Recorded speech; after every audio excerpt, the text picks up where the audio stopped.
ने थियारन केलर में एक सार्वजनिक सभा को संबोधित किया और इस दौरान उन्होंने विरोधियों पर जमकर हमला बोला और अपने लिए वोटों की अपील की। पर्रा ने कहा कि सिर्फ पीडीपी ही लोगों की समस्याओं का समाधान कर सकती है।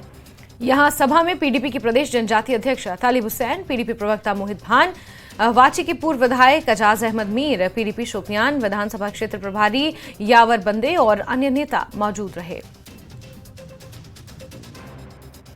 यहाँ पे बहुत है, देखिए खुल के यहाँ पार्टियाँ हैं, कोई प्रॉक्सी है और खुल के इन्होंने तंजीमें बनाई 5 अगस्त के बाद। जहाँ हम लोग बात करने से डरते थे, घर से निकलने से डरते थे, तो आप देखिए खुल के कैसे तंजीमें हैं, जिनको मिनिस्टरों का प्रोटोकॉल है, जिनको घर दिए गए, जिनको क्वार्टर दिए गए, जिनको सिक्योरिटी दी गई, और जो लोग पीडीपी में रहते हैं उनको पीएसओ नहीं है, फॉर्मर मिनिस्टर्स को, फॉर्मर चीफ मिनिस्टर्स को घर नहीं है। तो ये तो सीधे कश्मीरी देख रहा है। सिर्फ लोग बाहर निकलने चाहिए, एक बार वोट पड़ना चाहिए, अक्सरियत में 2002 की तरह इन सब चीज़ों का सफाया होगा। आरएसपुरा में आगामी